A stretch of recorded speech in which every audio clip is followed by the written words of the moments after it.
Hey everybody, what's happening? Danny Burke with Burke's Beat got three plays in Major League Baseball for you this evening. Let's begin in South Beach. The Marlins looking for that elusive first win of the 2024 season. Yeah, 0-5 for this Miami bunch.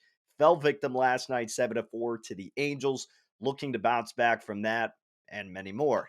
So they're throwing out their Southpaw Luzardo, who's a tremendous pitcher and someone worth trusting. That's what I'm applying to this outing for him tonight against the Angels. He's seen the Angels six different times and has accumulated an ERA of just 169.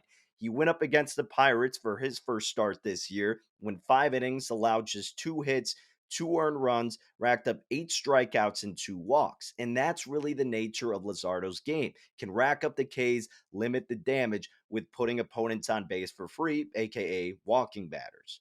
And Tyler Anderson is a southpaw that's going to be taking the bump, but for the opposition, for the Angels. Anderson is not a pitcher that I want to put stock into whatsoever. I mean, take a look at his numbers from last season 141 innings pitched. He would walk over 4 batters per 9 innings, had an ERA of 543, a FIP of 492, and his expected FIP was 552. Skill interactive ERA 523. You got red flags all over the place for Tyler Anderson.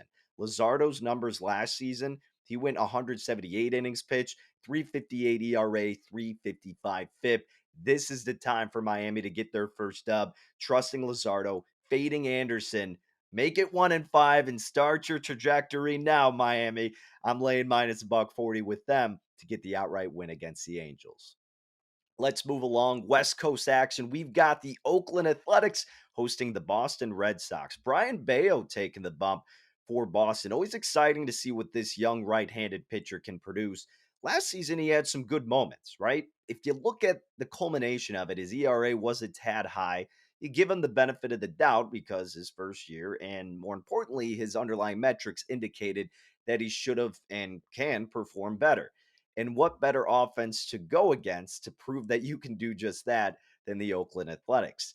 Now, Bayo had one outing already this year, went 5 innings, allowed 5 hits, 2 earned runs, no walks, but 2 strikeouts against the Mariners. So not too shabby in his first start this season.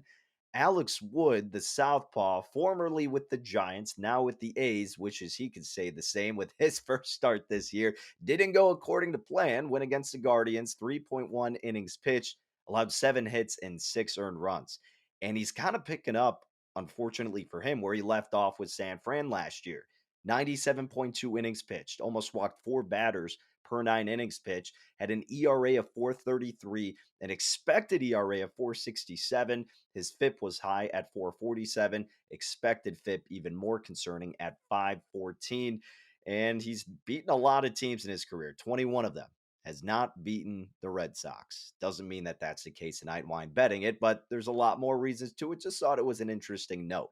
So the Red Sox at about a minus 150 money line price, a tad bit too expensive for my liking. And I think if Boston gets control in this game, it'll be like last night. They won 9-0. They can put up runs against this Oakland team, especially against a weaker pitcher and the Southpaw Alex Wood. Plus 115, the best price I saw at Circus Sportsbook for the run line. That's what I'm rocking with for Boston over Oakland this evening. And then our final play, we'll keep things on the West Coast. We'll hop on to San Diego. The Padres putting out Yu Darvish, who's already started in 2 games this year. Most recently, he went against the San Francisco Giants. 5 innings of work, 5 hits, 1 earned run, and 7 strikeouts and only 1 walk. Man, if Darvish gets in his rhythm, we know he's capable of being one of the best pitchers in all of Major League Baseball. On the other side, Miles Michaelis is going to be starting for the Cardinals. It really can't say the same against that right handed pitcher. Last year, he went over 201 innings of work, 478 ERA is what he accumulated, 544 expected ERA. If you look at his FIP, it was 427, but his XFIP was 476. And unfortunately for him, his first outing had to come against the Dodgers. And the other week, he went 4.1 innings, 7 hits allowed, 5 earned runs allowed, 2 of them homers, 5 strikeouts, 2 walks. And the lineup doesn't get any easier against his Padres group. Maybe a little bit, but you still have a formidable stack of a group that San Diego presents. So minus 130, I view that as actually a bargain when you're looking on the side of San Diego here. You have a much better pitcher, a much better lineup. I am fading the Cardinals. I bet their win total under.